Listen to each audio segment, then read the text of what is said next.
Қайырлы күн, құрметті көрермен. Бүгінгі шығарылымды қыс кетіп, көктем келіп, қаламыздың көптеген жерлерін су басып жатқаннан кейін жаяу жүргіншілер жолдарына, өткелдеріне жолдан өтетін соған арнағым келіп тұр. Өйткені бір қызығы кезінде салынған тротуарлар ғой, және де жаяу жүргіншілер өткелдері, пешеход дейміз. Жаяу жүргіншілер белгісіз тұрған жерлерде, зебра салынып тұрған жерлерде, светофор бар жерлерде, кейде не екенін білмеймін, енді кейбір жерлерде сол өткелдерде су жиналып қалады. Қазір мына көктем кезінде сол жақсы көрінісі бар. Өйткені мына жаз кезінде де сол қатты нөсер жаңбыр жауса дағы ол жерлеріміз суға батып кетеді. Сол енді ақырғы жылдары енді мына тротуарлар жасай бастаған кезде енді біраз дұрыстап жасай бастады. Бірақ та енді бұрынғы жасалған тротуарларды қазіргі таңда қайтадан жөндеу жұмыстарын жасап өзгертуіміз керек. Өйткені біздің жасыл жиектер, газондар сол тротуардағы суды қабылдап алудың орнына сол газондар сол тротуарлардан биік тұрады дағы, тротуардағы суды өзіне қабылдап сіңіріп алудың орнына кейде сол газондардағы еріген қар тротуарларымызға ағып, жаяу жүргіншілерге жаяу жүруге сол тротуарлармен бөгеттік жасайды. Өйткені су басып кетеді, өту қиындайды. Енді ондай мына әлеуметтік желімізде мысалдар көп. Океандағы аялдаманың арт жағы, ол жерде енді керемет көп неме жасыл жиектер жоқ, газондар жоқ. Соның өзінде дұрыс жасалмағанның арқасында сол жерде еріген қардың суы қалып қалады. Қатты жаңбыр жауса, жаңбырдың суы қалып қалады.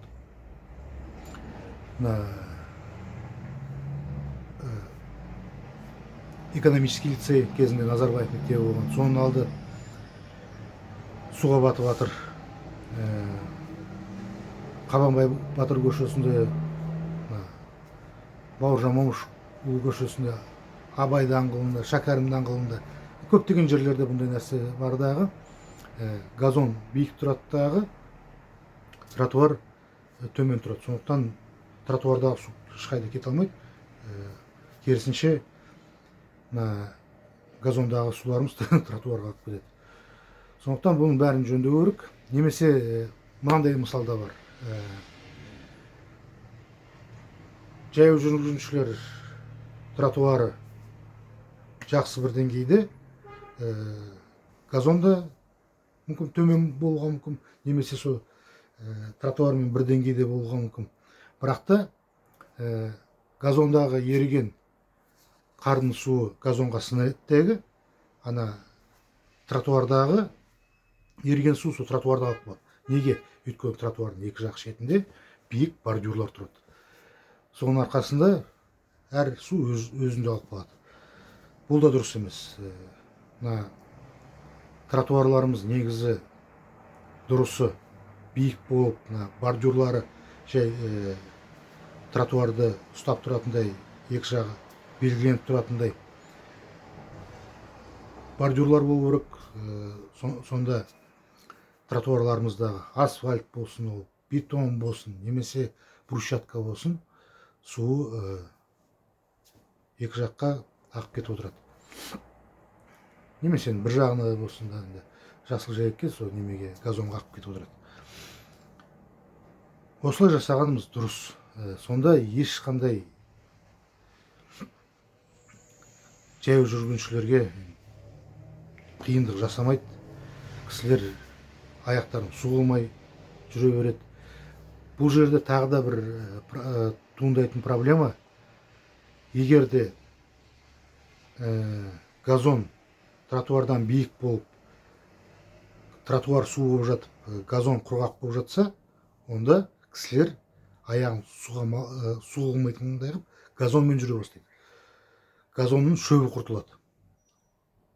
Міне, көрдіңіздер ме?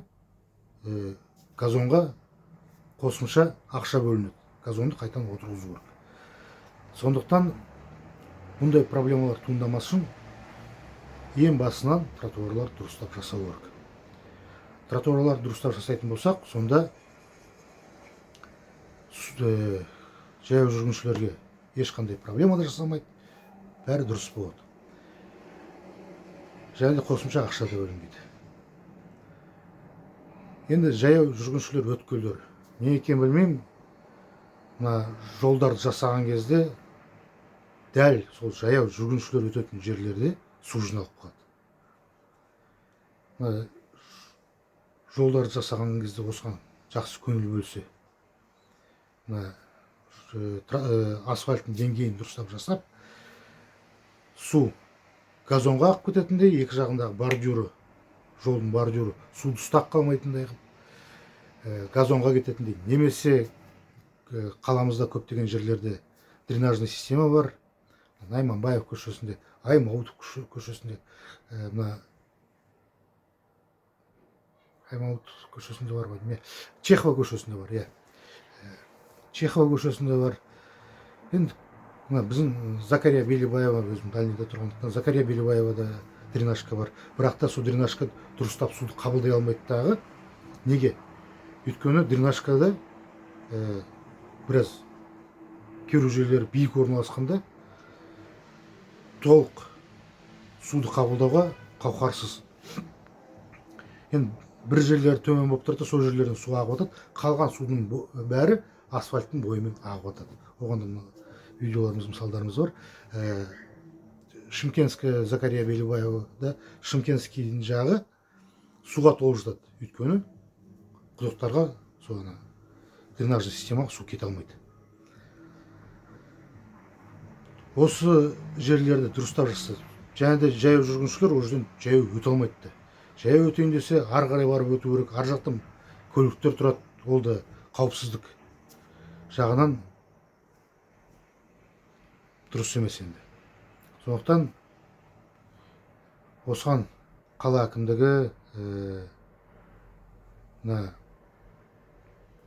тұрғын үй коммуналдық шаруашылық бөлімі, және де көлік қатынастар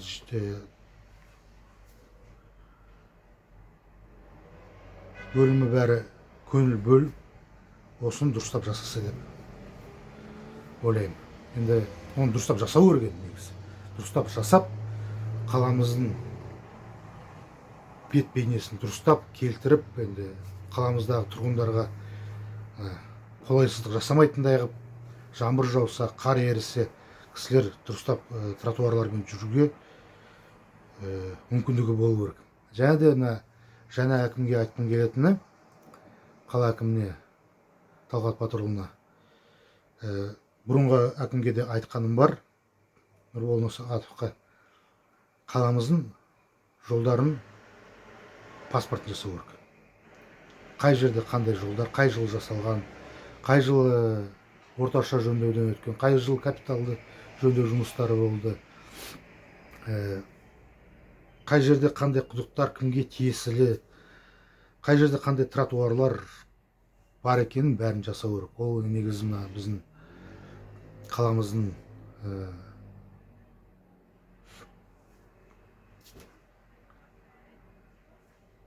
тазарту жұмыстарына да керек нәрсе. Өйткені қай жерде қандай жолдар бар, қанша шақырым жолымыз бар, соның бәрін біліп отырса, қаншама шақырым тротуарларымыз бар, соның бәрін біліп отырса, онда математикалық тұрғыда бәрін есептеп, қанша ақша бөліну керек екенін біліп отыруға болады. Сондықтан мына жол паспортын Семей қаласына жасату керек, облыстық жол картамызды да жасату керек. Басқа қалалар жасап жатыр. Сондықтан мына конкурсты жасап, ақша бөліп, депутаттарымызға да айтамын, қала депутаттарына, облыстық депутаттарымызға айтамын, ақшаны бөліп, осы жол паспортын жасату керек. Және де мына тротуарларымызға, және де жолдан өтетін жаяу жүргіншілер өткелдеріне де жақсылап көңіл бөліп, соның бәрін дұрыстап жасайық. Енді 21 ғасырда тұрып жатырмыз. Сондықтан осын бір үлкен проблема жасамай, дұрыстап жасап тастағанымыз дұрыс. Назарларыңызға рахмет.